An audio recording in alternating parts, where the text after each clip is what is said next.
Well, good evening, everybody, and special guest tonight, Mr. Paul Thorpe. Paul, you're very welcome. How are you? Very well, thank you, mate. I was hoping to surprise a few people, but it's just me and you again, Rich. It is. Well, actually, we do have familiar faces. We do have a special guest. He's not here in person, but we've got a video of him, right? So we've got we've got a video of Mr. Don Keith. So we'll play that a little bit later on. So, we're not going to get done under the Trade Description Acts. There are some guests here. It's just they're not here live, okay? Yeah. Not everyone can do it live like we do, Paul. Do you know what I mean, mate? Anyway, Paul, what do you think about the news today? I'm delighted. I've got to be honest with you. I'm not surprised. Not because I had faith in the justice system, but because I thought their case was so weak. I mean, come on. They're taking the piss. It's pathetically weak, and obviously we'll talk about the legal ramifications for this later on. And actually, Paul, this might affect the prevent strategy itself. This is how deep this could go. So It's going to be very, very interesting to see what happens next, because, and again, we'll talk about it later, but I think the prevent strategy is actually breaking the law as well. And we'll have a look at that. We'll go for it. Before we go any further, Richie, can I just issue a quick apology? Apparently, I missed a couple of super chats the other night. My moderator Ian tells me, thank you for letting me know, Ian. If I did miss a couple, sincere apologies. Carry on, mate. But we're streaming from Rich's channel tonight. So we're streaming from my channel. So if anyone misses any super chats, it's going to be me. But Paul will have to give me a commission for sharing his super chats. So I actually only said that because if you make a right noise up on the show, I can blame you and not me. Mate, everybody blames me for everything, Paul. So it's nothing new. It's just my lot, mate. You know what I mean? But I mean, I put that photograph up there, Paul, because the pressure Tommy's been under. He had the guy that attacked him. He defended himself, and they were going to charge him with GBH Section 18, I think it was, potential life sentence. Then he had bounced straight out of that, got that out of the way, bounced straight into this court case after doing an amazing job in Israel. I must say his coverage in Israel was absolutely second to none, world class. And as soon as he gets back, he's straight into the crosshairs of the deep state yet again. And that, I believe that picture is before he went into the court. And the strain on his face there is telling. Yeah. And you know yourself, Paul, you go into these situations, and if you get the wrong judge, he's going behind the door. But that's the least of his worries, because what concerned me and what concerns me about all of this misuse of terrorism legislation, if you have a terrorism conviction against your name, not only does it affect you, but it affects all of your known associates. That includes me and you, Paul, and all the guys that do security for Tommy, and all the people that do everything in the background. Everybody. And what that means is the state then has a supposedly legitimate reason to come after everybody in the circle. And I think, in regards to what's happened to you, what's happened to Danny, and what's happened to me with people from the terrorist branch and all these sneaky beaky agencies coming and sniffing around, I think that's the justification that they're using. Absolutely. Tommy was on a terrorism charge, and we were known associates, which, to be honest with you, Paul, is taking absolute liberties. And what I'm hoping from this is that a precedent is set, and next time I've because of what happened to me at the airport on 2 occasions, I haven't flown since, right? And I would have probably gone to there was a demo in London tomorrow. I'd have probably gone to that. I'd have maybe gone to his court case. I'd have maybe gone to the one on the 6th in Birmingham. But I'm just going, do you know what? I'm just not going to offer myself up like that. Plenty to be doing over here, and so I think there's a mass. This could be a massive watershed in our movement. Well, I'm very tempted myself now to fly back and see what happens, but... well, you're getting nicked, Paul. Doesn't matter. Even you're getting nicked, mate. I'm very tempted to fly back and give it a try, but, you just don't want the bloody hassle, do you? You don't want the hassle. I think the precedent has been set here, Paul.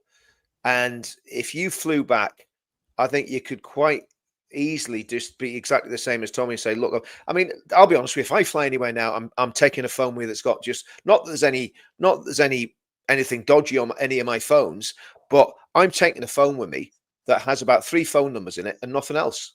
Be honest with you. Yeah. Just because I don't trust them, Paul. I don't trust them, and that's the problem. No, when you carry your life on your phone in many respects, you do.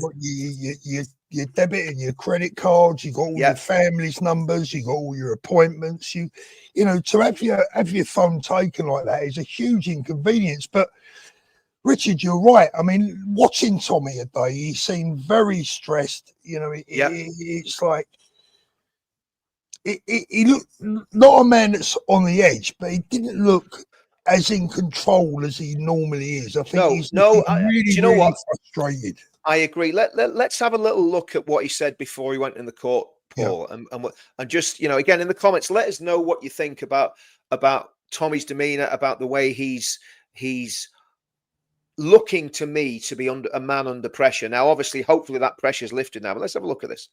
Now, so it doesn't matter. Axel Ruda Kamana had an Al Qaeda manual under his pillow. They found it within an hour of going in his house. But yet they sat on the news and they told you it had nothing to do with terrorism. They told you he's not a terrorist. He had ricin in his house. That's a terror plot. They told you and they lied to you for months and months and months. They continually lied to you. The witnesses, I believe, say that they heard Allah Akbar on the train. They will tell you it's not. They will lie to you and lie to you and lie to you. Then they'll lie to you about us with misinformation. They are the main proponents. Our government are the proponents, and most of these cameras are here on behalf of them. The mainstream media are their proponents of misinformation. They will lie to you. They'll cut this Tommy Robinson, terrorism, all this bullshit, whereas reality is that this is targeting me. And you see all the citizen journalists here, if they're successful today, never bring your mobile phone or your device through the border ever again. Yeah. Totally agree. That's you know, exactly what we were just saying there, Paul. You know, and last time I traveled, I basically got a phone, stripped everything off it. And again, there was nothing on it, but I took your number on it. I took everybody that I'm friendly with, took everybody's numbers out. Because I thought, well, I'm not having, if they do get my phone, I want to be able to say, okay, there you go. There's the PIN number. Do what you want with it. And there's nothing on it. So they can't do anything. But it's disgusting, because here's the thing, Paul, we're the opposite of terrorists. We've always stood against violence, stood against extremism, as has Tommy. And Tommy's always stood against racism as well. Yeah. And actually, if you listen to some of the stuff Tommy says, he's in some ways he's far more moderate than I am, you know. And well, I mean, I'll tell you what, mate. You know, I believe he's more moderate than one or two people that are sitting in the house right now. They just say it in a different way. Well, I would say a million times more moderate if you're talking about our Hamas-loving friends. Absolutely, absolutely. Yeah. Yeah, let's finish off this video, see what he's got to say. Because this will open the gates for them to come in, because there's a war going to happen in the UK, and it's going to be the mainstream media acting on behalf of the government against the new media. They wanted to shut me down as a message to any other citizen journalist. My prison sentence outside Leeds Crown Court, I've just shared a video this morning of a journalist chasing someone down. I said I got 10 months in jail for that. But that was about sending a message to citizen journalists, shut up, basically. They're already trying to work out what they can do because of the footage that's coming out from all the different hotels and what's going on. They don't want anyone being... They have to be in control of the media. They have to be in control of what the public get. And we're a stumbling block for that. And every one of you with your cameras is a stumbling block, so I'm very grateful for you coming every time as well. The public can see all this. Now, what he said there, Paul, I think he's absolutely right that the state are going to try and come after every single one of us in terms of our citizen journalism, our live streams, everything that we're doing, because it goes against the grain. But again, I think what Tommy's proved today is that we can actually fight back and win. And I was thinking about this. We need to get serious. We need to be really serious people. I mean, not saying we don't have a laugh when we do the streams and all that sort of stuff, but we need to be really serious about what the threats are from government, what the threats are obviously from our friends from the preferred demographic, and how we can counter those threats. And I think we talked a bit about that the other day. We did, yeah. If there's a threat to us in terms of our freedom of speech, which I believe there is, we've got to be very, very vocal in opposing that. I think we could do that through the pledge. We could do that through Tommy's mailing list. We could do it through lots of different mechanisms that we've already got, and be writing to MPs and saying, we want you to guarantee our freedom of speech and our freedom of assembly. And You know, those are things that we can do practically. And at the end of the day, if an MP is not listening to that, especially with the election that's going to be coming up, things are going to be very, very problematic. And what do you think, Paul? I mean, I think we've got to be, what he's saying there, I think is very, very interesting when he's saying about they're going to come and shut down the citizen. You know, I agree. The thing is, Richard, I'm afraid I've got to say, I don't take too much heart out of that result today, because I don't believe that he got the case was dismissed. I don't believe it because the judge, what am I trying to say? What I'm trying to say is that their prosecution was so weak that even the most crooked of judges would have had trouble finding him guilty. Now, you know, I congratulate Tommy and I congratulate the judge on that decision today. But my belief is, if his case had have been any weaker, then this wasn't a great victory for freedom of speech today. It was a massive disaster and a massive failure of the police to finish the crooked job that they started properly. Yeah. If the police had finished the crooked job that they started properly, then the result today may have well been different. Yeah, absolutely. Because if you look at the way the police conducted themselves throughout that investigation, operation, whatever you want to call it, mate, it was like the Keystone Cops. They forgot, they didn't do this, they didn't do that, they left something here or forgot something there. If they'd have had their act together, who knows if we'd have got this result? I tell you what, I don't agree with that. And I tell you well, why. I hope you're right. I hope you're right, Richard. Let me explain, right? If actually, what we'll do, I'm going to read now. You will never, well, you might do, because this article, right, I think is actually quite a fair and balanced article. I'm going to read an article from The Guardian about Tommy and about the court case. I've got to hold my nose. Don't unsubscribe. No, I think unless I've missed something here, I think it's actually not too bad. So just bear with me while I get this up. So this is I've just cut and pasted this from The Guardian. Okay, Tommy Robinson has been cleared of a terror-related offence after being accused of refusal to give police access to his phone during a border stop. A judge ruled that the stop was unlawful because it was based on what the far-right activist, we'll forget about that, but what the activist stood for and his beliefs rather than suspicions of a connection to terrorism. Now, this is the key to it, Paul. This is where you should be able to travel, I should be able to travel, Danny should be able to travel. Yeah. I'm not in a terrorist organization. I never have been. I've never been convicted of any offense. By the way, despite what Searchlight have published on their website, I'm going to have to send them a very, very interesting letter very soon. But that's another story. Anyway, I'll go on with this. Following his acquittal, Robinson, whose real name is, we know his real name, thanked the US tech billionaire Elon Musk, who has said he funded his legal costs in the case. Robinson, 42, was driving a silver Bentley Bentiaga. I don't drive those posh cars, so I can't pronounce it. On his way to the Spanish tourist hotspot of Benidorm, obviously going to Paul's house, when he was stopped by officers at the Channel Tunnel in Folkestone on the 28th of July, 2024, Westminster Magistrate Courts heard previously. Police were suspicious of Robinson's vague replies. You know, you would think counter-terror cops would have a bit more intelligence than just saying, oh, he was answering vaguely. See, when I got stopped, if I ever get stopped by the cops, I'm answering extremely vaguely. I'm not saying anything, you know. I'm mumbling, you know. Vague replies about what he was doing and demanded access to his phone under Schedule 7 of the Terrorism Act.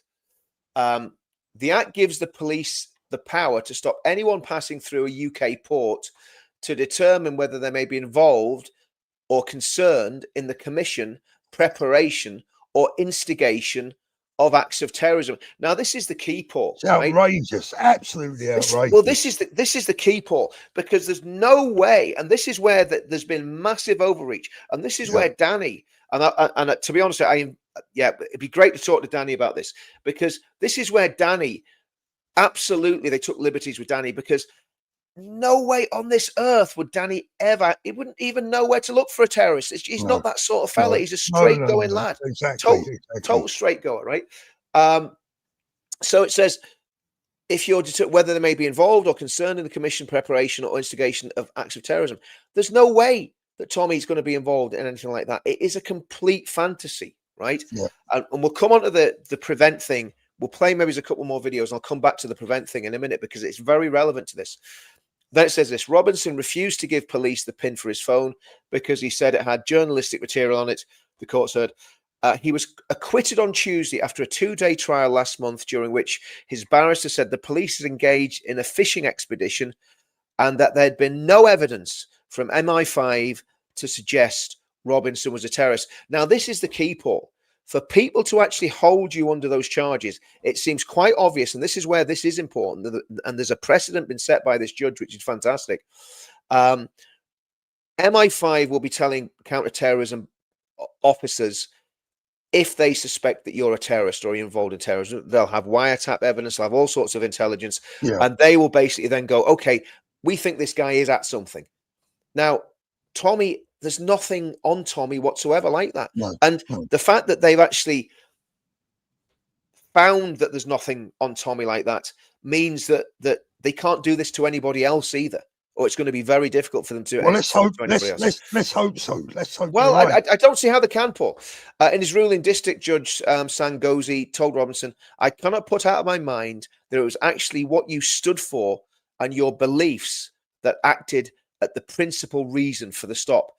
And obviously, he goes on to say that that's a protected characteristic. He says he added that those beliefs were legally a protected characteristics. So if we're stopped, we can say, "Are you stopping me because of my political beliefs?" Yeah. Or do you have evidence of something else? You know, in fact, you don't even need to say that. Just say, "Are you stopping me because of my political beliefs?" Because if they are, and this is a massive thing, because this calls into question all the surveillance cameras they have on us at the marches, right? We do demos in across here in Northern Ireland.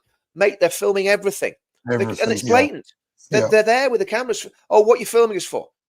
Oh, we're not. We delete the footage when we get back to the station. They're lying to us. They're lying to all of us. So policing might have to change. Policing of these events might have to change, hopefully, because it is absolutely taking a liberty, accusing us of being in any way connected with anything that's terrorist related. He added that those beliefs were largely a protected characteristic, legally a protected characteristic when it came to determining whether Robinson was a person falling within the relevant scope of the legislation, namely a person who is or has been concerned in the commission, preparation, or instigation of acts of terrorism. And obviously, Tommy isn't that. Fall into that category. It doesn't. So that means anybody else going through, Paul, and let us know in the comments what you think. Let's get some chat going in the comments. What worries me a little bit, Richard, is that they'll just move on to something else. They'll accuse you of whatever they fancy accusing you of. I'm sorry, but my faith in the police and the authorities is at an all-time low. Do you know what? I'm going to go on to the prevent thing now, and then we'll play some more videos, because I think the prevent thing is really, really important. Because I think this is where it's coming from, and you'll see why when you read this, Paul. And this is chilling. This is absolutely chilling. So this is, I'm not sure whether I told you about this, Paul. I went onto the Prevent website, the government website, anonymously, and did the Prevent course, right? And I did a video with David Vance about it. Very interesting, very, very enlightening. And I'm going to read through this. I read through this again this morning with my viewers on the breakfast show. But I'm going to go through this again tonight for anybody that wasn't on this morning, because we've got nearly 2,000 people watching this tonight, and a lot of them wouldn't have seen that this morning. So I'm going to go through it word for word. So this is straight from the Prevent website. The links are up above there. Extremism and terrorism. Extremism and terrorism are sometimes used interchangeably. Well, that's interesting. Both pose a threat to people, but they have very distinct definitions. What is extremism? Extremism is the vocal or active opposition to fundamental British values, including democracy, the rule of law, individual liberty, mutual respect, and tolerance of different faiths and beliefs. Now, all the things that we stand for. Well, I wouldn't say so. I'm not particularly tolerant of certain faiths and beliefs, to be honest with you, Paul. I think the British people are, though, Richard, in general. They probably need not to be. But the reality is, everything else apart from the tolerance of different faiths and beliefs. I don't have tolerance for different faiths and beliefs, and I don't have to, because at the end of the day, I'm not inciting violence against anyone who's got different faiths or beliefs. I just don't like them. You know, it's not the people. I don't like the beliefs, and I've got every right to. You've got every right under British law and under freedom of religion and freedom of speech to criticize any beliefs. If somebody comes to me and says tomorrow, do you know what, Richard? I've been watching a lot of Star Wars and I've decided I've got to become a Jedi. I think I'm going to be ripping the backside out, to be quite honest with you. I don't think I'm going to be just going, that's all right. So anyway, we'll carry on. What's the next paragraph? Because I can't read, it's too small for me. Yeah, okay, so it carries on. Because I want to go through every single line of this, it's really important. What turns any type of extremism into terrorism is the belief in using violence to further your cause. Well, Tommy certainly doesn't do that. I don't do that. You don't do that. And then it goes on. Terrorism sounds like the left to me. Go on, carry on. Yeah, well, yeah, Antifa do that. So Antifa should be under this definition, Paul. Antifa should be prescribed as a terrorist organization. Terrorism is an action or threat designed to influence the government or intimidate the public. Its purpose is to advance a political, religious, or ideological cause. Now, they're talking about threats there. I would have said it is actually violence, but okay, well, you know, we can give them that one. It's important to remember that not all extremist groups, whether Islamist, extreme right wing, or other, will commit terrorist or violent acts. However, some groups pose particular threats, both online and offline. Okay, make of that what you will. Now, this is where it gets really sinister, Paul. Okay, look at this. This is straight off the Prevent website. Yeah. Look at what's classed as the biggest threat. Yeah, extreme right wing. Yeah. Look at what's first. Extreme right wing's first. It's got a lot more detail on what extreme right wing is, and then Islamist down the bottom of the page. And this is actually reflected, Paul, in the latest Prevent stats, which are going to come out on the 6th, which I believe is tomorrow, will show that 50% of them are of unknown ideology. Then the next largest people that are getting reported to Prevent are extreme right wing, and then the third is Islamism. Now, I'm sorry, there's something very, very wrong with that. Crazy, yeah. And the age groups, I think, are about 11 to 18, something like that, 11 years old to 18 years old. And one of the things this is doing, Paul, this is preventing young people having political views that are counter to the blob, to the left-wing Fabian Society, indoctrination program. Okay, so this is getting very, very sinister. But I'm going to read this. We define extreme right-wing terrorism as the active or vocal support of ideologies that advocate discrimination or violence against minority groups.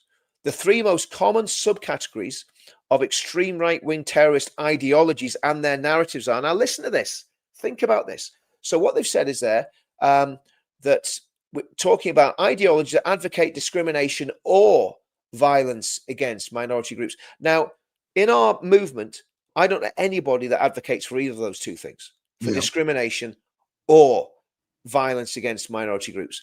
Now, the first one, cultural nationalism, is the top of the tree here. It's the one that they think is most important. Cultural nationalism. Western culture is under threat from mass migration and a lack of integration by certain ethnic and cultural groups. Would you believe that, Paul? Well, I mean, look, that makes about 80-90% of the population far right.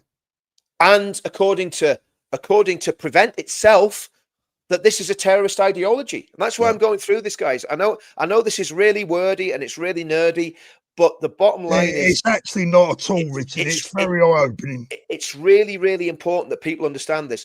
So our government consider, I would say you're right, Paul, it's probably 80%, maybe 75% of the British people believe that Western culture is under threat from mass migration and lack of integration. I believe that. 100% I believe that. I know it's true. And that's a terrorist ideology. According to the British government, according to the Prevent website. Now, so here's the thing, Paul. That is how they can justify pulling Tommy over. That is how they can justify. And I think this ruling, if we lobby Parliament And if we lobby our MPs and maybe, you know, get someone like the black belt barrister or the other guy with the long hair, forget his name. I think it's Stephen someone or other.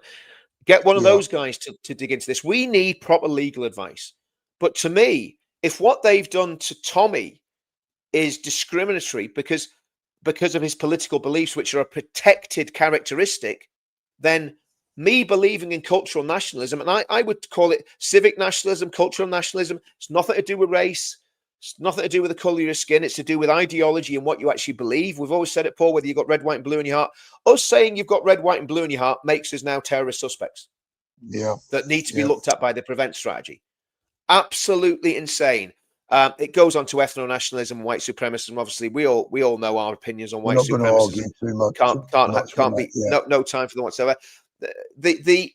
The thing about ethno-nationalism, Paul, and this is Stephen Barrett. That's it. Thanks, Trevor. Stephen Barrett. The thing about ethno-nationalism, right, and why there's a pull to ethno-nationalism, there is no doubt in my mind that white English people are being discriminated against. Not by, well, there are some race baiters, and we know them. I'm not going to name on here, but you know them. You know that anorexic Indian girl and a couple of Pakistani and African girls who are, you know, seem to be at it all the time, trying to poke the bear.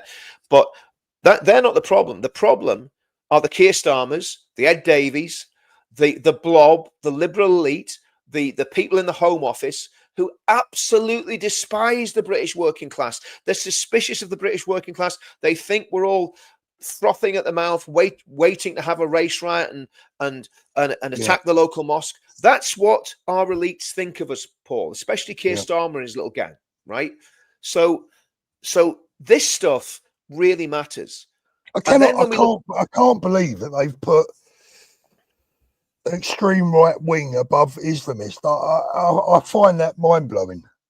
Well, and the figures that will come out tomorrow will show that more right wing people have been referred to prevent, and of course the government will say, "Well, there you go. It shows we've got a problem with the extreme right wing." So, that doesn't surprise me because they probably have, like I say, you know, the vast majority. I mean, they could pick on the vast majority of the public these days, and any of us, and say that we need, you know, prevent need to speak to us. But what it's about, Paul, it's about preventing people.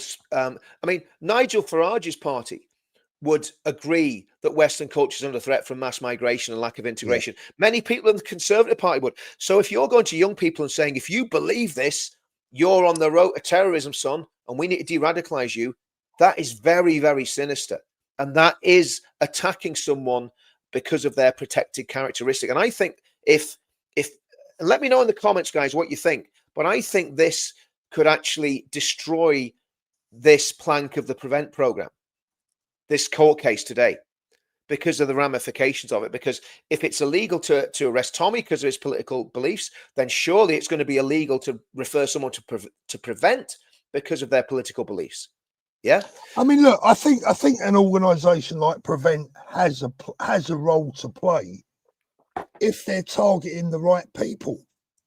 Well, Paul, what happened several years ago was Prevent or the government was lobbied by Islamist groups to change the way Prevent was being run, because Prevent was quite rightly targeted at Islamist extremism, and it worked. And it didn't work actually, but it was targeting the right people. It was targeting the right people. And then now listen to this. This is the next thing that is also very sinister, Paul. Okay, the Islamist threat. Okay, Islamist terrorist ideology. Now I'm going to pause on that. I'll come back to that. Islamist terrorist. Notice it doesn't just say Islamist. Islamist terrorist ideology is inspired by politically and religiously motivated groups or people who support and use violence to establish their version of an Islamic society. Islamist terrorist ideology includes the uncompromising belief that people cannot be both Muslim and British, and that Muslims living in the UK should not participate in democracy. Now, there's a massive, massive gap in that, Paul. And the gap's very simple. We have got MPs sitting in the Houses of Parliament who are Islamists. And what they're doing is they're using democracy to destroy democracy. And this pillar of Prevent completely misses that. Because if it had picked that up, those guys probably wouldn't have got, well, they probably would have got elected because there's that many people going to vote for them. But this is what the government are actually missing, that the problem is not the jihadists, and it really isn't, Paul. The problem in our country is not jihadists. It really isn't. The problem in our country is Islamists who want to take over the government to impose their version of Sharia law, and and we're talking Muslim Brotherhood, we're talking other organizations that I'm not going to name until I know that I can name them legally without getting sued. The Muslim Brotherhood aren't going to sue anyone, but there are other organizations that I know of in the UK, predominantly coming out of Pakistan and Bangladesh, that basically militate and want to have an Islamic State in the UK. And the prevent strategy. For you, Richard, totally what should this read like to you? Okay. Well, that should read. So instead of just focusing on Islamist terrorism, which is quite right to do, there should be another paragraph saying we also oppose Islamist groups that are using British democracy to destroy British democracy and the British way of life and impose their idea of an Islamic State on the United Kingdom. Something along those lines. Obviously, it'd be a lot better. The wording would be a lot better. I agree. The problem is that the first section, then there's an oxymoron there, isn't there? Of course, Paul. That's the whole point. Yeah. So the whole thing needs rewritten. To be honest with you, it needs to be rewritten. Now, again, that's way above my pay grade, and I'm sure it's above yours. But the bottom line is, so this is why I'm bringing this to you guys tonight, because this is really, really important. Like someone says in the comments, we've got a Muslim Home Secretary who says that the most important thing in her life is Islam. Now, I don't have a problem with that. You know, if I'm a practicing Christian, if I'm brutally honest, the most important thing in my life should be my Christianity. And when it is, I'm a better person for it. Problem is with Islam, the opposite's the case. If you're really big into your Quran and the story of Muhammad and the Hadiths, you're probably not going to be a good British citizen. But so I think this needs looked at, Paul, and I think this is something Advance can look at. This is something Reform can look at. This is something the Conservative Party needs to look at again, because the Conservative Party, I would imagine that this definition is not the fault of the Labour Party. This is probably residue from Michael Gove's review. Oh, 100%. Yeah, you know, 100%. And of course, Islamists will have been pushing in there and you know, promoting this. So, well, I'd like to know the people that actually wrote this. Well, absolutely, and I'm sure you could find out, Paul. I'm sure you could find out easy enough. I want to listen to what we'll let Don Keefe have his say. So this is a video Don made. So just going to drop this in the cases against Tommy Robinson. Bring it back.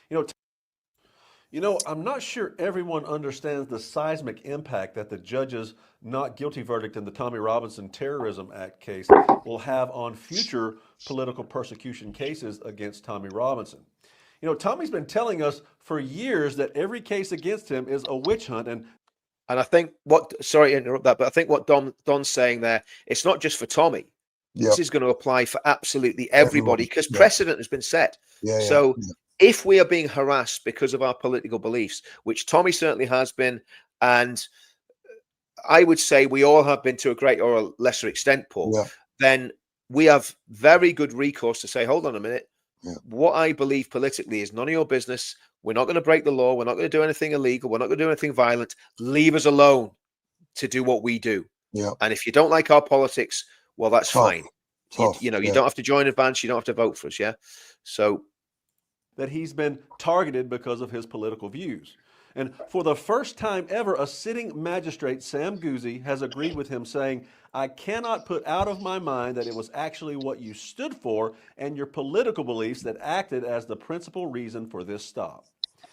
So if you've been following Tommy Robinson, you know that he has another court case coming up next year for a harassment charge, because two journalists that photographed Tommy and his family on vacation a year ago filed those charges against him when he returned the favor and photographed them. Only they weren't charged, he was. So going forward, in this case and any other politically motivated case against Tommy Robinson, his attorneys will be able to argue that that political motivation in any other courtroom, because they can now point to this case and say, see here, Judge, we know that this prosecutor and these mainstream journalists are out to get Tommy Robinson based on his political views, because another judge in this previous case has already found it to be true. So kudos to this Judge Sam Guzzi for making the right decision in this case. You know, I had my doubts about him at first, but in the end, I did predict this would be the outcome. So congratulations to my friend Tommy Robinson. By the way, Don Keith, what a guy. Oh, brilliant, Paul. Honorary Brit. Honorary Brit. Absolutely superb, Paul. Absolutely superb. And I think the thing is with Don, he is so loyal to Tommy. I mean, he's spent him and his wife have spent tens of thousands of dollars coming to support Tommy, lobbying for him in the United States. You know, just a top guy. Hopefully, I'm going to have him on next week. He's but I mean, just one of the best guys in the movement without a shadow of a doubt, and very intelligent, very articulate, sort of person that we really need. Excuse me. What do you think about the media coverage, Paul? What do you think about what's happening with the media? Well, very interesting to watch Tommy's reaction with the MSM after the court case today. I mean, look, we all know what they're like. They've reported all the nonsense all the way down the line, haven't they? But, look, at the end of the day, isn't it time that they all manned up and gave Tommy some airtime? Yeah. And shouldn't we start with the so-called voices of freedom and the voices of the people, GB News and Talk TV? Well, you would think so, Paul, wouldn't you? I mean, but let's have a look. I mean, actually, I think there might have been a massive breakthrough in Talk TV tonight. I'm gonna just pop something in the. Well, let's have a look, because I haven't had a chance to catch up with it today. But it's quite long, guys. Bear with us on this. It's quite a long clip. But this is, I mean, Michelle Dewberry has always been very, very supportive of Tommy. Yeah, Michelle has always been good. In a quiet way, she's always gone, okay, well, what's going on here? So let's have a look at what Jude's has got to say. Well, that case has concluded today. Let me tell you what he actually said, and I quote, "I cannot put out of my mind that it was actually what you stood for and your political beliefs." I just pulled it back there, guys. Has been catching my eye over the last few weeks and months. Tommy Robinson, of course, you know who he is. He was accused under terrorism offences. Essentially, he wouldn't hand his telephone PIN number over when he was asked to, when he was trying to cross the channel. Well, that case has concluded today. Let me tell you what he actually said, and I quote, "I cannot put out of my mind that it was actually what you stood for and your political beliefs that acted for the principal reason for this stop." I've got to tell you, the legal fees for this case have been funded by Elon Musk. I find this whole thing very, very chilling. Tommy Robinson is a man that, let's not beat about the bush, he divides opinion. Many people absolutely love him and what he stands for. Many people absolutely despise what he stands for. Irrespective of what your opinion is on the man himself, the fact that police officers in today's day and age can catch a glimpse of you as you rock up in someone else's car, and then because they don't like the way that you look at them or all the rest of it, can basically suggest that somehow you are a terrorist is chilling. And the fact that we've just had it confirmed now by the judge that the stop itself, that wasn't even lawful. It was on the basis of the man's political beliefs. Yeah. This is concerning to me. Which of course is a protected characteristic. So the implication essentially that's there that the judge is alluding to is he was only stopped because they disagreed with his political views and used that for the basis of the intervention. And let's not forget, this comes against the backdrop of a story regarding the Home Office and Prevent Counter-Terrorism training, which was leaked to the Telegraph. Sorry, could you hear that noise in the background? Yeah, what was that? It's not me. No, I don't think so. Unless you got a ghost. It's a ghost in the machine, maybe. I don't know. I told you to stop eating curry before the show. Oh yeah, I know what it was now. Yeah, that was the other side of what you were doing earlier on, Paul. Yeah, you know go on. Let's just see what happens. Newspaper, which shows that people within the state consider people who hold culturally conservative views. We have a British state that is clearly hostile to Tommy Robinson. That's a bit boring anyway. You know, if you look at the last 25 years, if the state and politicians had actually seriously listened to what he was saying and the issues he was talking about, you know, the rape gangs, for example, back in the 2000s, you know, he probably wouldn't be as significant a political figure as he is today, but because of the mishandling of it, they sort of turned him into this kind of Robin Hood figure who seems to be, you know, resonating with a significant slice of the country. Steve McCabe? Well, I mean, this is the lefty coming on. Do you know what, Paul? I think Matt Goodwin, he was really talking through gritted teeth there. I think that's the nicest he's ever been about Tommy.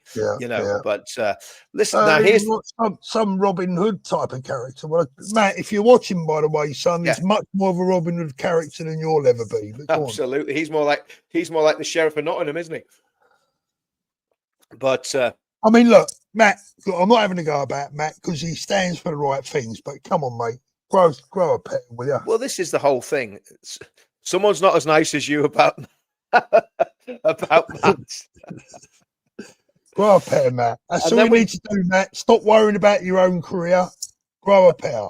And now we've got the token lefty. So let's see what the token lefty has to say. I can't say I'm a great fan of Mr. Robinson, but actually, if the facts as they're being reported in this case are accurate, then I think the court came to the right decision. And I think I'm surprised that the terrorist legislation was used in the first place. And I think there probably does need to be some training for the officers concerned, in that they didn't seem to have a grasp of what they were doing. I actually do think the police got this badly wrong. I'm surprised it got to court, and I think the court came to the right decision, and we should be relieved I followed the twists and turns and the details of this case. It was like, I don't know, Keystone Cops. It was absolutely farcical when you actually follow the details of stuff was not really happening when it's supposed to be happening. People didn't really know what they were doing. There was information lost, you name it.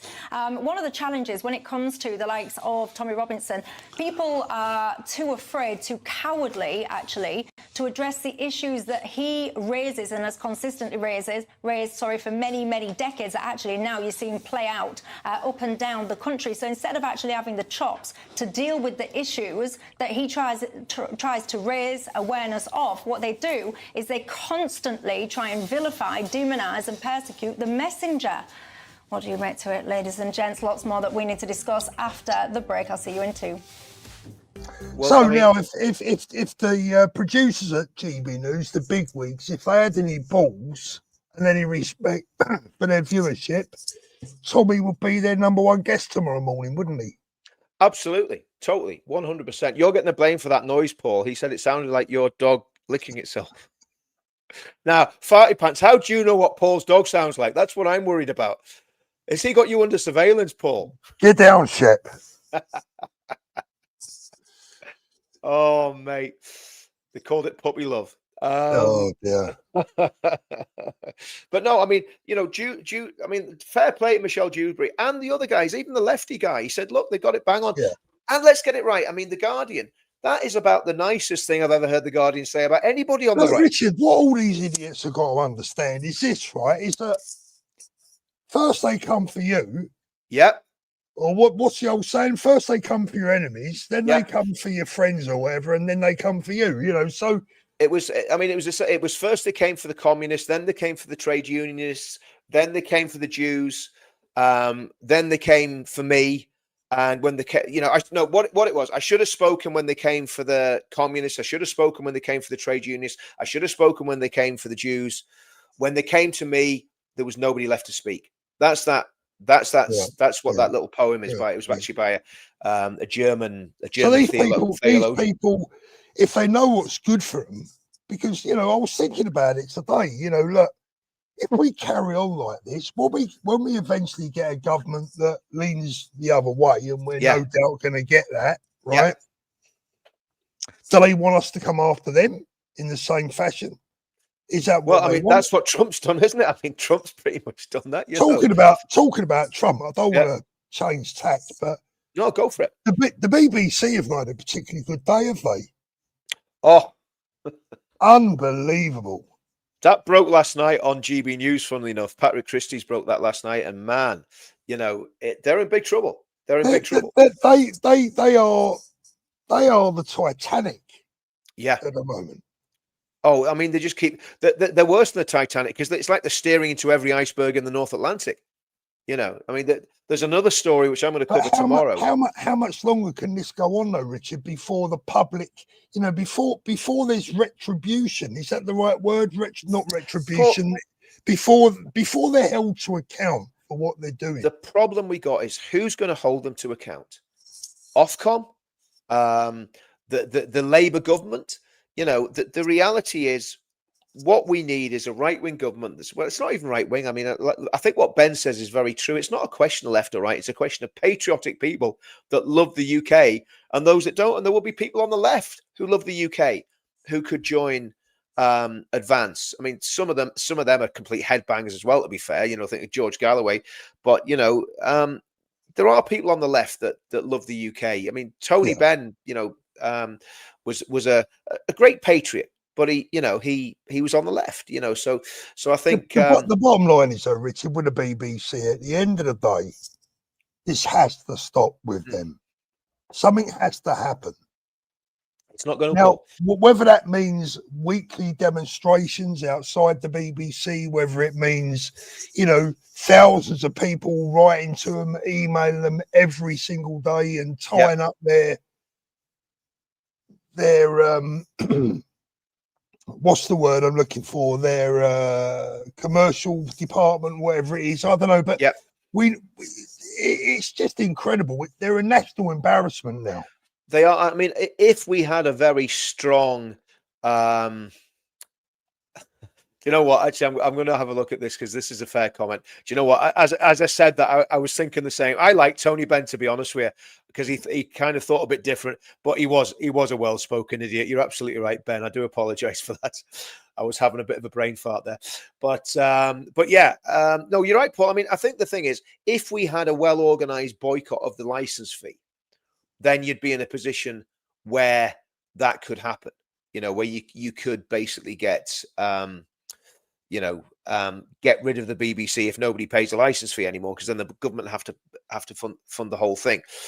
But no, I think you know, the BBC has been massively problematic. I want to show some more footage. This is from the Sun, believe it or not. This is from the Sun newspaper. Speech one in off.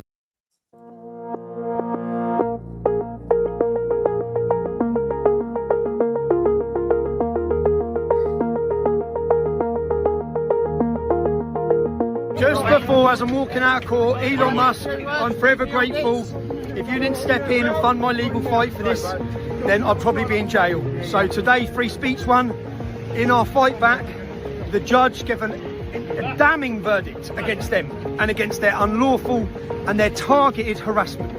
So thank you, Elon, from me, personally, thank you. Tommy in the Bentley.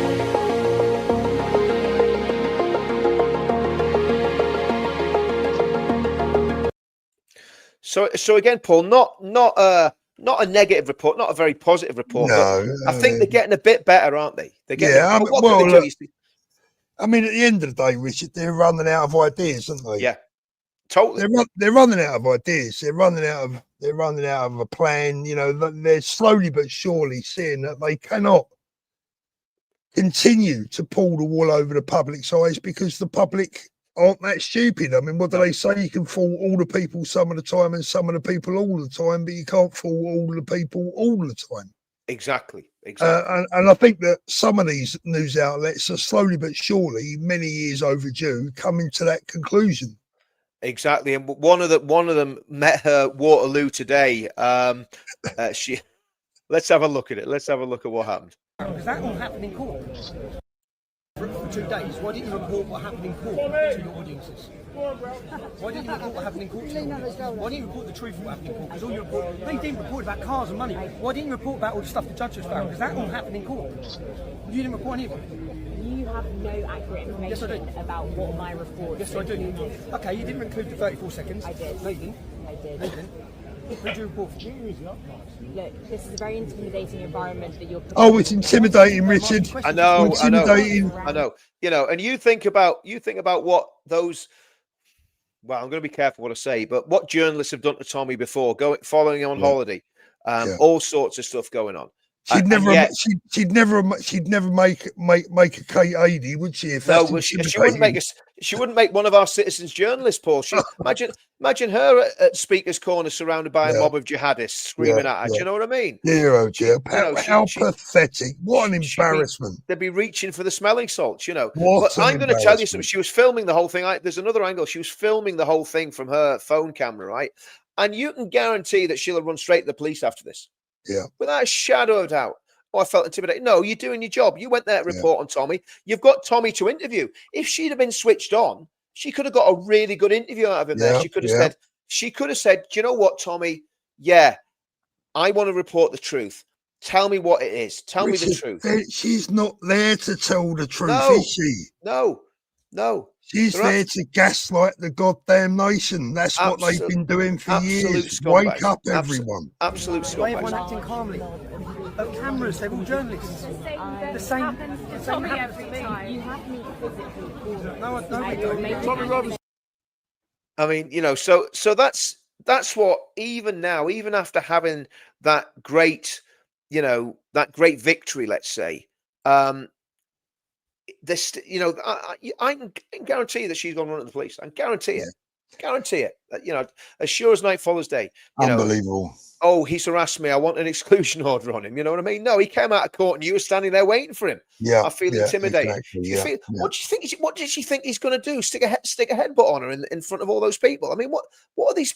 You know, it's insane. But the problem is, he's been so demonized that they actually believe their own publicity and they believe everything that they've said about him. Absolutely. Evening, Danny, in the chat, by the way. Just seen Danny. Where's it, Danny? Where is he?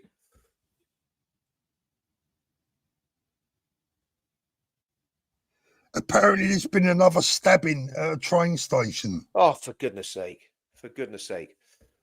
Oh, hold on a minute. Maybe not. Hold on. Let me just check my phone.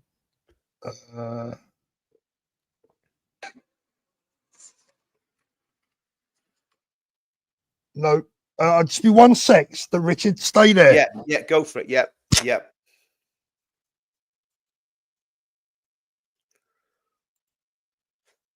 Yeah, so I mean, obviously, with what's been going on, I just can't believe that the state are paying more attention to Tommy than they are. I mean, Jackie Lee, F1K, thanks for the super chat. Really appreciate it. I thought the super chats were broken tonight.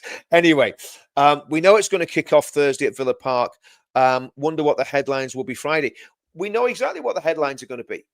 It's going to be blaming everybody but the actual cause of the genuine problems. That's what the headlines are going to be. It's not going to be about we've had a bit of an issue here with Islamists taking over a city and trying to intimidate an Israeli football team. Sorry, mate. False alarm. No problem. No, I was just saying, Paul, about the thing at Villa Park on tomorrow. And this is who's this been organised? The Gaza gang. The Gaza gang are organised. 700 police officers at a game. Richard, 700 police officers with a no-fly exclusion zone over Villa Park tomorrow night for a football match where there's no away supporters. It's incredible. It's incredible. Absolutely, completely incredible. And you know the other thing about it, Paul, they'll need those 700 police officers. They'll need them, because what you're going to have tomorrow, and I hope it happens, not violence, but I hope this happens, right?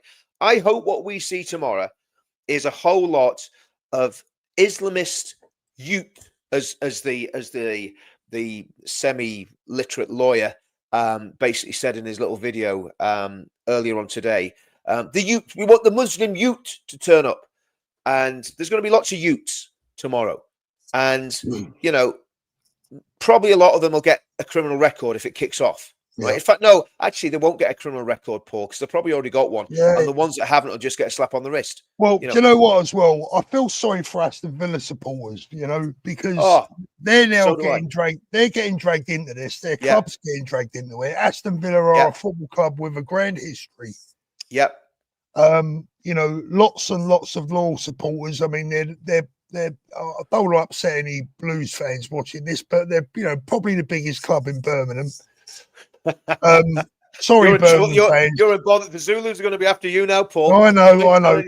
But no, look, the bottom line is I feel sorry for Villa fans because they're going to become known as the first Islamic club of England. Well, I mean, like, you know, when we were doing stuff with the football lads, there didn't seem to be a large amount of. No, there's not, Richard. But what I'm saying is, people are going to look at them and go, "Oh, you've banned these fans. You know, your club's taking a side and blah blah."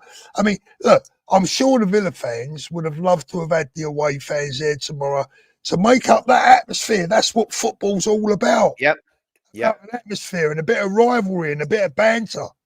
And Paul, what we're going to get tomorrow is we're going to get sectarian hatred, where you need 700 plus police officers to police a game where there are no away fans. What does that tell you? Exactly. And this is the thing, Paul. This is why we need Advance UK to win the next election. Because I tell you what, Nige ain't going to deal with this. Nige is terrified of it. He might send a few illegals home, right? But I tell you now, Nigel Farage will not deal with the problem. And the problem is Islamism. And Prevent's not dealing with it because it's not terrorism. It's the ideology that wants our country to be an Islamic state. That's what Islamism is, right? And that is there purely and simply to take over the country. And they will do it by democratic means. They did it in the Gaza Strip. They've done it in Turkey. Erdogan, I know Turkish people, Muslim people that despise Erdogan with a passion because he's an Islamist and they're not. They were used to the secular regime in Turkey where they could go for a beer. There was pubs. There was blimey. You know, and don't get me wrong. I know parts of Turkey are still like that, but Turkey is gradually getting Islamized, and it's the Muslim Brotherhood, and the Muslim Brotherhood are operating in the UK and their affiliates from Pakistan and Bangladesh, and the extremist denominations like Deobandi and the Salafis and so on, so forth. This is a massive problem, and nobody's talking about it, Paul. Nobody, and Prevent don't even believe it's a problem. Yeah, they think the far right is far more of a problem than the Deobandi or the Muslim Brotherhood or the Salafi. You know, and it's this is the problem that we've got. This is the problem that we've got. Thank you, Jackie. Thank you, Victoria and Jenny. Thank you. Yeah. Yep. Let's get those up there. Yep. Victoria, thanks very much for that. God bless you as well. Thanks very much for coming on with the supers. It's a good chat going on there tonight. It's a great chat, Paul. It's a really good chat, and I think it's been to be honest with you, I think it's been a really good show because we've covered a lot of stuff. All right, most of it's been about Tommy, but we've actually covered a lot here because it's not just about Tommy. It's about all the threats that the UK face and the fact that Tommy's been standing up against these things for so long, as have I and as have you, Paul. But I think more and more people are getting engaged. I mean, there's 2,500 people watching this tonight, and there's more and more people getting involved. What we'll do, we'll have a little look at what Tommy had to say after the case when he's in the car on the way home. And there's a nice little touch I actually haven't seen that one yet. Oh, this is nice. There's a little touch where he's chatting to his mum as well, so it's quite nice. Because of my political beliefs, that I was discriminated against because that we have just been found not guilty of terrorism charges, which is a relief because I thought I was going to jail, if I'm honest. I always in the back of my mind think they can do what they want. More so, why I'm just need to take it in now is the damning verdict. The judge found that I was targeted because of my political beliefs, that I was discriminated against because that the police, I say it out loud, the counter-terrorism police targeted me because of my political beliefs. That's what I knew anyway. It's what we all knew. But the judge has just given a damning verdict statement saying that. So the media probably won't run that little statement. Do you know what I mean? They probably won't run that statement. They'll just run that I've been found not guilty. That's what I expect. But his verdict was damning, totally damning. I'm surprised. I'm surprised at how strong his verdict was and how he listed everything. Because my frustration was everything that I saw happen in court when we was on trial, the mainstream media didn't report it. So we watched as the police officers got caught lying. They blatantly got caught lying and he didn't report it. And none of the media reported it. Ezra reported it, but none of the media reported it. So as you're watching them lie, I think, well, how are the media... What the media took as news and run with wasn't news.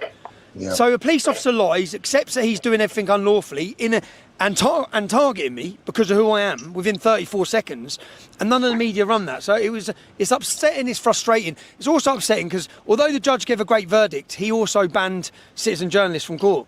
He would not allow any citizen journalists to report from court on what was happening. So then they control, that's where it gets frustrating. So then the media's controlled and the media don't report what's going on. But thankfully the judge gave a real damning verdict. I need to ring my mum in. So I'll ring her quickly. The judge hammered them. The judge hammered them. Neither can I. Neither can I. We have just been found not... Good lad. Can't hear you, Richard. Was he in a self-driving car there, Paul? Oh, I don't know, mate. Well, if it is, he's on the left-hand drive, so... No. But no, I mean, great. I mean, a great result for Tommy. Chuffed to bits. Let's hope he gets that other case kicked out as well, which I think is very, very weak. It's even, mate. It's weaker than this one. Weak is not even a word. It's ridiculous. Yeah, and the other thing is Elon Musk is fully engaged in all this. Now, I don't know if you saw the story. I'm not putting it in the on the screen tonight, but there's a group of peers in the House of Lords that have told politicians in the UK to have nothing to do with Elon Musk. Don't have anything to do with SpaceX. Don't have anything to do with his, they're not saying that about the Chinese communists or the Qataris or the Turks or any of these people that are trying to destabilize our country or the Saudis. No. Elon Musk, he's the real villain of the piece here. It's incredible, Paul. What's going on? Richard, can we get this comment up, please? Yeah, of course we can, mate. Yeah. Hold on. But by the way, thanks for that, Bess. Advanced Patriots, Advanced UK all the way. We really, really need to be voting for Advanced UK. Really do. Sorry, what we're going for, Paul? Which one is it? 916, Thomas. You're all frauds and grifters. Let's have a look. Thomas, we love you too. 916. Get a life, Thomas. Even better, find yourself a girlfriend. Or a boyfriend. Find yourself a friend. That'd be a start. 916. Where is 916? 91. 916. Let's see. Come on. Don't worry, Richard. I've given him his money. Look, what was it? What did he say again, Paul? He says you're all frauds and grifters. Wonderful. Well, I tell you what, Thomas. If I'm a fraud and a grifter, in Super Chats tonight, we've got about 30 quid. It's not exactly a good grift, mate, because I can tell you now, if I wanted to go into business and make money doing something, I would make a lot more than 15 quid an hour, right? So if we're grifters, we are the worst grifters on the planet. Thomas, I don't know how silly you feel right now watching, right? I know. I'd be believe me, I'm having a good laugh at that.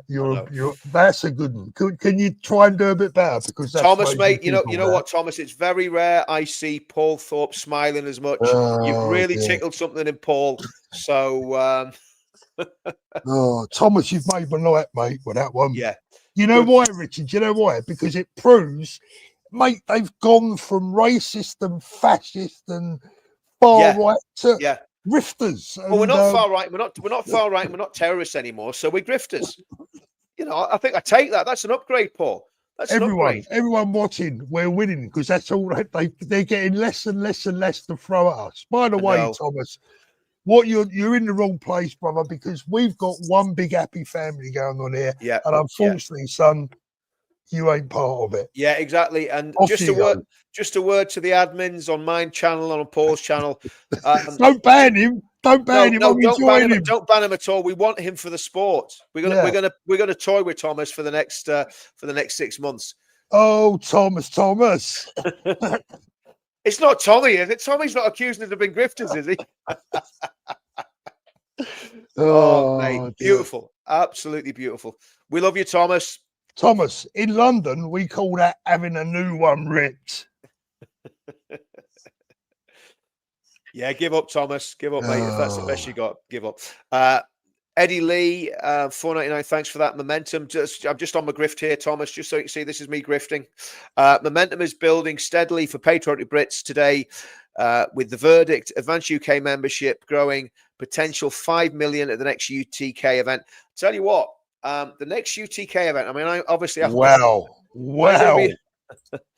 I'm going to be involved in organising it, and I don't know where we're going to put the 5 million people. I'll be honest with you. I don't know where we're going to put them all. Richard, can we have a little bit of positivity? Because Thomas has put me in a good mood. He's brightened me mood, actually. Go for it, mate. You can do the positive vibe. Go for it, Paul. What do you think of the new show that I've been doing with the viewers? Oh, mate, I'm loving it. I'm loving it. If you haven't, now what you probably, I don't know if you do this, Paul, and if you do, forgive me. You probably need to do it at the same time every day, if you can. Just so that people are used to it, and just like doing that. Well, however long you want to do it for. I mean, as long as you can, you can sustain it. I just enjoy seeing the people get stuff off their chest. Yeah. And mate, the reaction that I've had, people saying, "Oh, thank you for letting me get that on," and it's so great to see people being able to get stuff off their chest. And Richard, the amount of people that are maybe feeling vulnerable or lonely or alone. And it's given them something. It's given them a community, and I really, really love it. I love Paul, it. I mean, I keep going back to it, and I'm not picking on her because she was a great caller. But I think about Kathy on the call that the one that me and you were on Sunday, wasn't it? Sunday morning, and she was literally saying, "I've nobody in my area." Well, the great thing is you've got us. Yeah, we're here for people like Kathy to give you a voice, to let you know that you're supported. And Pete last night got to me as well. What a lovely fella. What a lovely, lovely guy, Pete. And he was upset because he didn't feel that he was. I know the guy you're talking about, the guy with the glasses. Yep. He'd been out in the Far East or in the Middle East. Yeah, and that's it.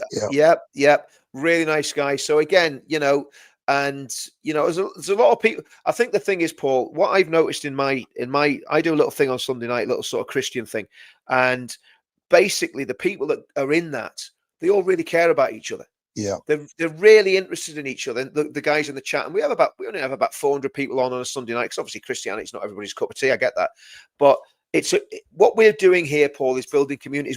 I do the same. We go out on Friday, and I don't run the thing. I just turn up and I speak. So in fact, nobody runs it. It's totally leaderless. So we go out on Friday, do our little hotel demo, and nobody owns it. And I would speak occasionally, but what we're doing, Paul, we're building a little community there. And absolutely, people look forward to going down, and some of the guys that watch my channel go down as well. And it's just really, really encouraging, And yeah, by the way, guys, let's not forget about the men of England.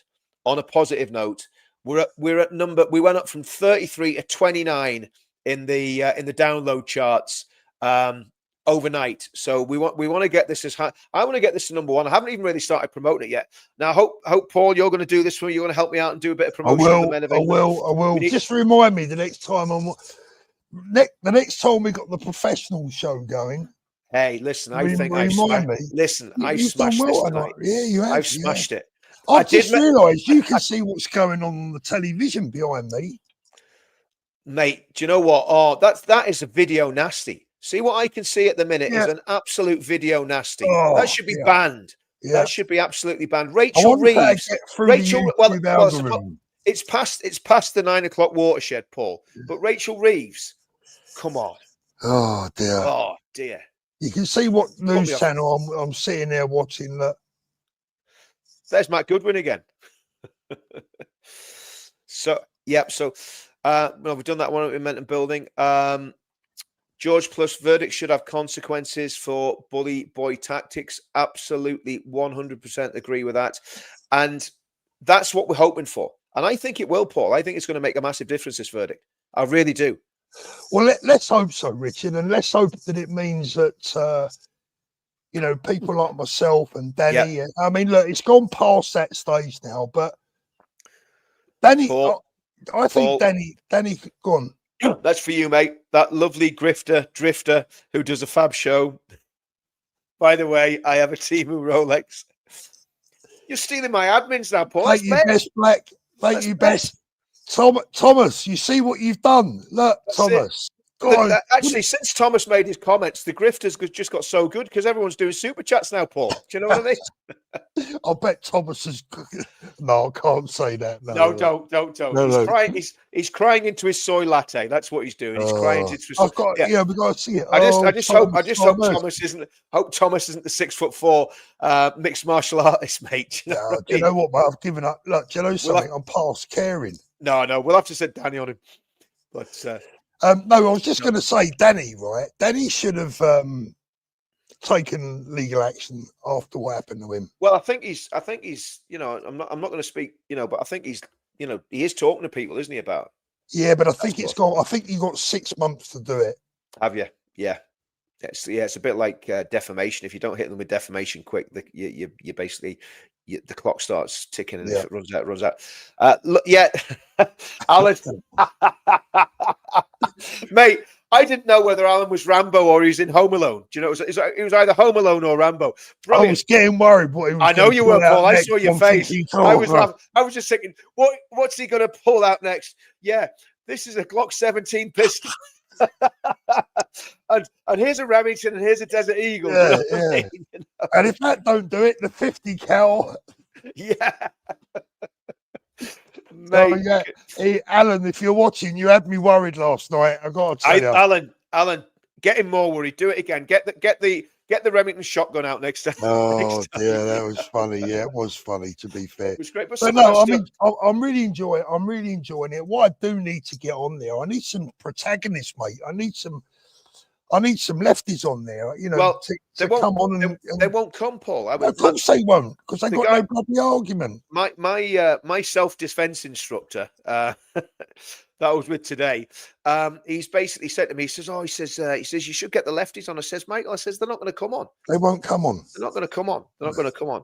And that's another thing. I mean, you know, this guy, this mate of mine, I used to do martial arts with him years ago, right?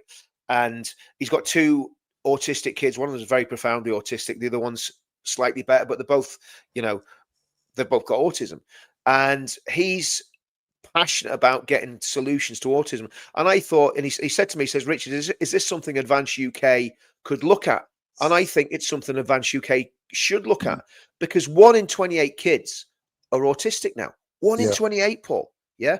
And, you know, you look at the people that are successful that are autistic, you know, Elon Musk, openly autistic. There's many other people in you know, really, really prominent roles. And I'm not going to name them just in case they sue me for saying they're autistic, whether or not. But there's a lot of people, you look at them and go, yeah, he's probably, you know, he's a bit different, just a bit different, you know. And these kids are lovely kids. And, you know, and the family are a lovely family. And they really need help. And Michael won't mind me saying this. They're struggling. They're struggling because Michael had to give up his business. You know, he's a full-time carer for his kids. His wife's a full-time carer.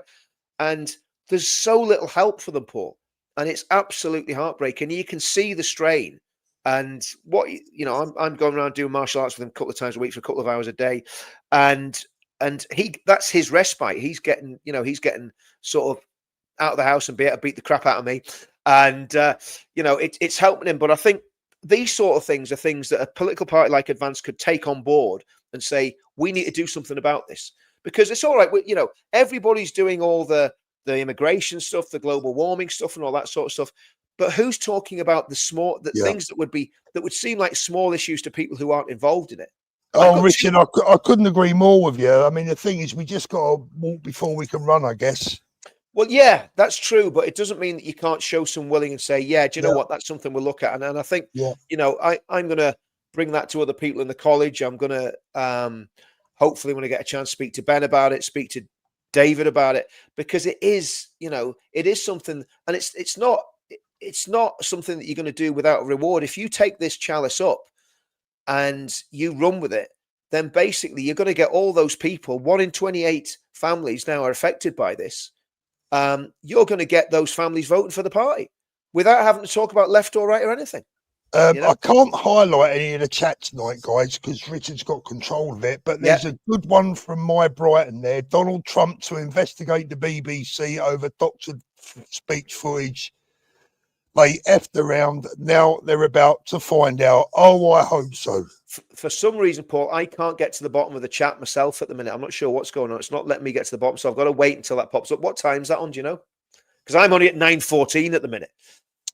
Oh, it is 9:14. Yeah, it is 9:14. Where was that, Paul? That was at 9:20. 9:20. Okay.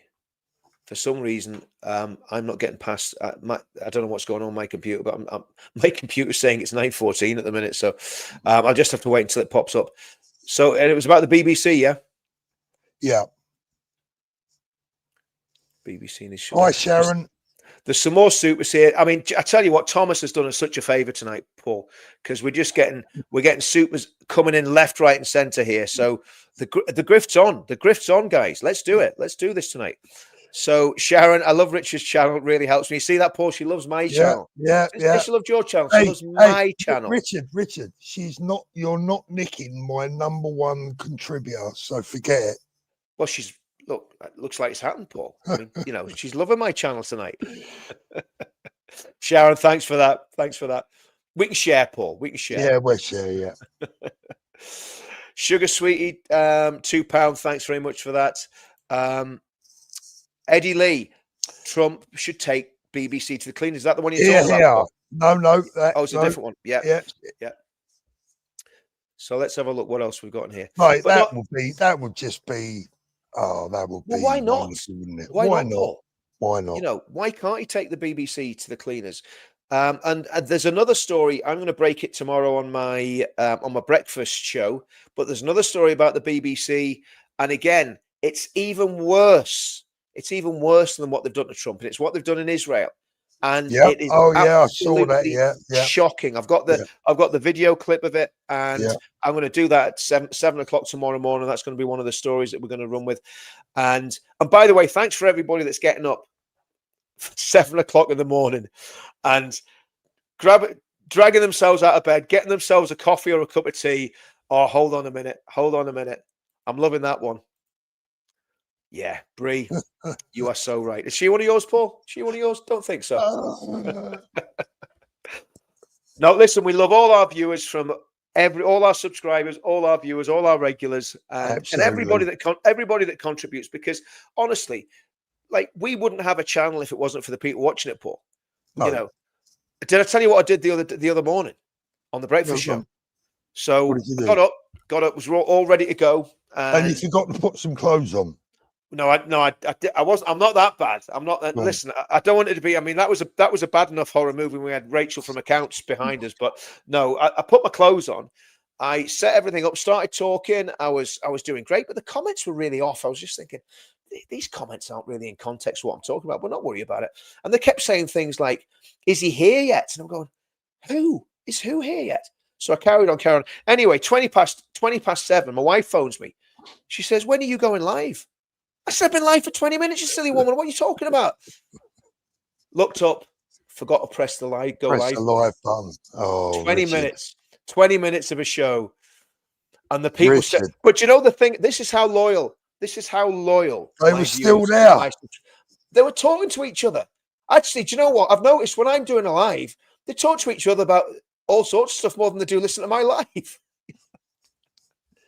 That's brilliant. That's what it's all about. It's community, Paul. It was just a test. It was. Listen, I did it deliberately, guys. I'm not that stupid. It was just a test to see who'd stay with me, and all the ones that stayed with me. There you go. You proved your true worth. Well, next week, all being well, I'm going to be bringing the viewers live from Poland, and I think the viewers hopefully will find that really, really interesting. There you go. See, look. There you go, Paul. Aaron. There you go. Bless her. So yeah, hopefully that'll be good. Yep. I'm hoping that Danny's coming with me. I'm not 100% sure yet, but I'm hoping he's coming with us. Yep. And yeah, you know, we'll bring a show from out there as well. Should be Oh, good. that'd be great. That'd be great. I mean, that'd be great. I mean, I'm not going to Poland. It's, you know, it's just, yeah, it's too I far want and to too cold. go. I Yeah. want to go to Auschwitz, but it's about a 3-hour journey from Warsaw, I believe. Yeah.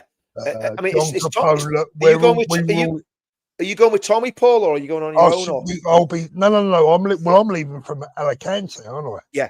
Yeah. So yeah. I'll see him out there. Yeah, you see him out there. Because, I mean, I think that would be good to get do you know what? It'd actually be good to do some footage from Auschwitz, you know, because I think people need to, do you know, I still, even now, right, I still find it really difficult watching any of that footage. Yeah.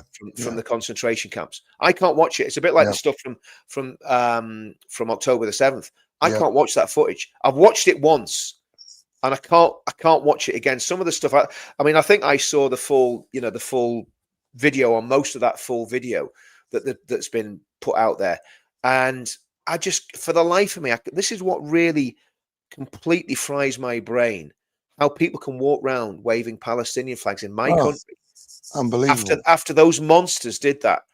And look, and then comparing normal warfare in an urban environment against a terrorist organization with an absolute genocidal massacre that was carried out by Hamas. Yeah. For the life of me, Paul, I cannot understand the mentality. And that's why if I've ever been in, you know, anytime I've been in London, if I've managed to wander into a Hamas march, it's always gone a little bit bandy. I would just need to stick. I've got no interest in going back to London at all. No.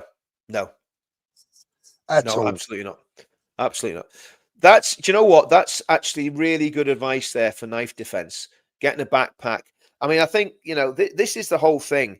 What I think in these sort of situations, and actually, do you know what I'm going to do, Paul?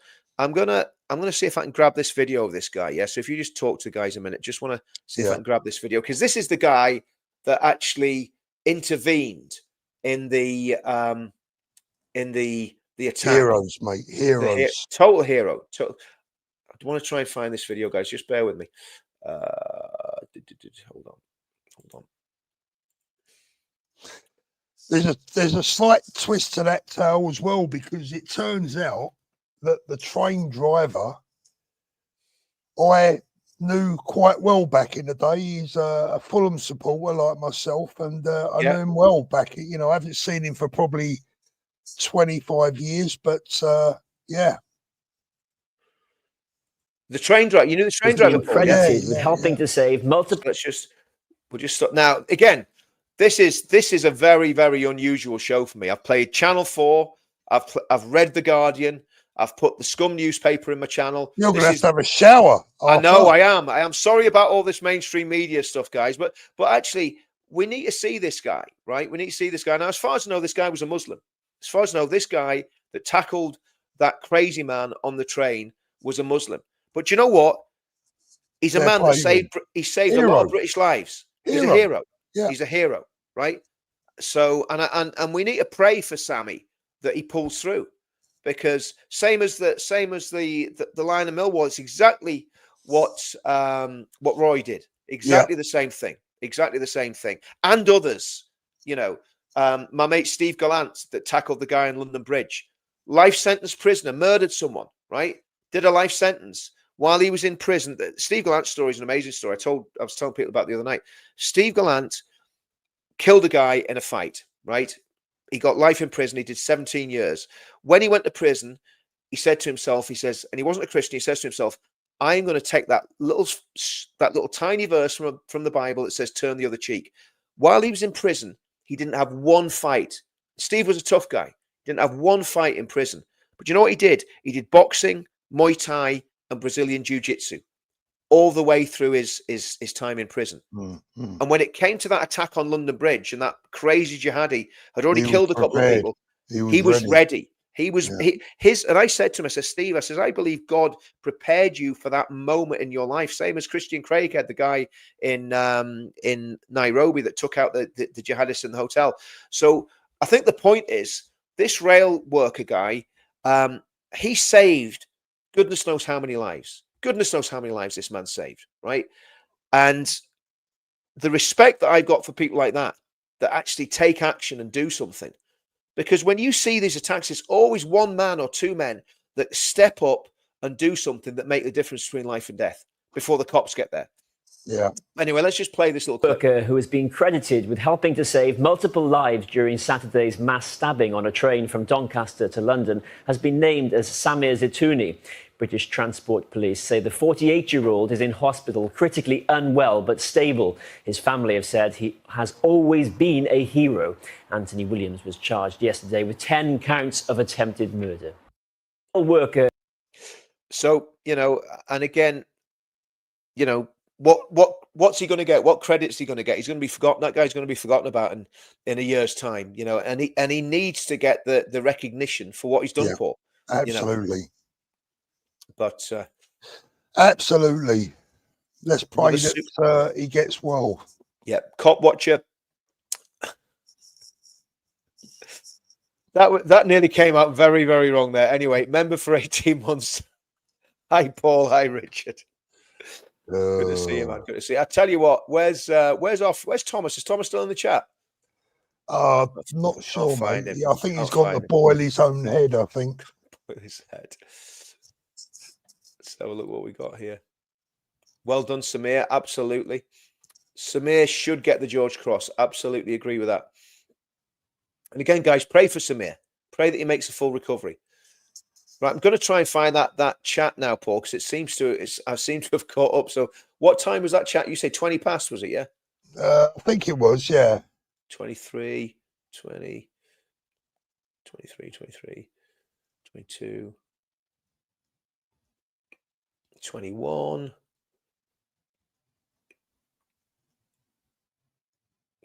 20. It's a lot of 21.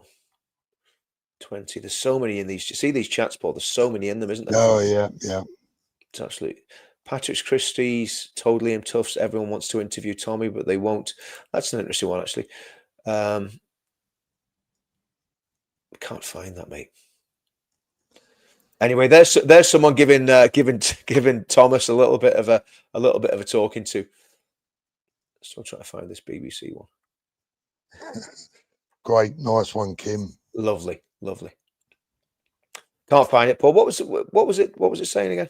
Do you know what, Richard? I can't bloody remember, to be honest with you now. Yeah. Don't matter. Well, guys, listen, thanks everybody for coming on. I think we'll do this again soon, Paul, where I run the chat, because I think I've done a pretty good job tonight. I think GB News couldn't have done a better production job. I reckon Patrick Christie's needs to up his game if he wants to stop you from taking his job. Oh, I think so. Absolutely. Or who was the other one? That boy that got kicked out of. Mike Graham. Graham. Well, what I was thinking, Paul, because of you being a bit senior to me and all that sort of stuff, you could take Eamon Holmes's job. Yeah. Right. You could. They'll keep the wheelchair for you. Yeah. You'll get the wheelchair. That'll come with the job. Me Benidorm buggy. Your Benidorm buggy. That'll be it. You could probably even do it from Benidorm. So you can do the Eamon Holmes. I don't know who's going to do the blonde bimbo sidekick, because he always has a blonde bimbo sidekick. Maybe Danny could do that. Danny in a wig could be. Danny in a wig. Yeah, Danny in a wig can be Michelle. Michelle, yep. Who else could we have? Oh, let's not go down there. Let's not spoil the end. Let's not spoil. No, let's not spoil. No, because that could go very badly wrong very quickly, Paul. Yeah. Pete would, yeah. Never. What do they say? Never work with children and animals or Richards or Dicks. So what you're saying? Dicks, yeah, Dicks, yeah. Right. Okay. What we got here? We've got another super chat in. Tell you what. Do you know what? I think we're doing all right at Grifton tonight, Paul. Yeah, it's been not all right. bad at all, mate. Done a pretty good grift. Thank you, Ian. Today's show brought to you by Paul's sponsor, Colgate. By the way, Ian, I'm going to have a word with you after the end of this show. You know why. I'm sure he's worried, Paul. I'm sure he's really worried. You know why. Top lad he is, but he nearly called me out tonight. Right, guys, well, listen. Did he get you, Paul? Yeah. Oh, when the show's finished, I'll show you. Look at that one. That's lovely. God bless England. God bless this stream. Great show. Bye for now. Well, I think that's a hint for us to get out of here, Paul. I think our job's done. Guys, everyone that watched tonight, a couple of thousand people watching. Hope you enjoyed it. It was a good news show. It was there's Ian Nicholson. He knows that. He's got you. He's got you. So thanks to all the moderators. Thanks to everybody that commented. And let's just be happy that we've got thanks to Thomas. Thanks to Thomas. Thanks to Thomas. Thomas, you made the show, mate. You were the Thomas. wild card. Yeah. Few beers on you, Thomas. 16 super chats now, Thomas. That's brilliant. All the best, everyone. We'll see you soon. There's a couple more to do here, Paul. Oh. So we got that one by Ian. There's another one there. Richard's got his new professional outro going on here. Click the button. Yes, good one. Yeah, click the like button. Yeah, thank you. That's it. Actually, guys, I tell you what, in all seriousness, right? If you're on my channel and you don't know who Paul Thorpe is, don't go and follow him and don't subscribe to his channel. No, subscribe to Paul because he hasn't got enough subscribers. Go and subscribe to Paul's channel, right? And if you're on Paul's channel and you really don't like me, then do subscribe to my channel, and you can just rip the mick out of me like Thomas did earlier on, and it means I can be on the grift even more. If you subscribe to my channel, it means I can grift even more than I'm grifting now. So, not the Richard Inman one because that's grift proof. I don't get any money for that one. Go on to Counter Media UK, hit the big subscribe button, hit the notification button, and you'll get loads more trash TV like this whenever you want it. Oh, by the way, before we go. I'm sorry, Danny in Spain. I've got to tell you this, right? I rang him up last week. I said, we're going to Warsaw. He said, I've never been to the Midlands. I said, no, Warsaw, Danny. He said, Walsall, that's by Birmingham, isn't it? He thought we was going to Warsaw. And I'm not lying. Danny, you know it's true. I know you're not, Paul. I know you're not. I know. Oh, listen, well, go to Warsaw as well. Just keep them happy. But then you have to fly back to the UK. You know, it's too near Birmingham for me, Walsall. Do you know what I mean? Yeah. But right, guys. Well, listen. Great. Love you and leave you. See you soon, everyone. Thanks very much. Don't forget, Where Are the Men of England? It's in the description of my 2 videos. Go on, download it. We're at 29. I want to get up to 20 by the end of the week. And then when Paul does his video, and we'll see if we get Tommy to share it and a few others. Maybe we'll get to number 1 by the end of next week. See you all soon, guys. Take it easy. See ya.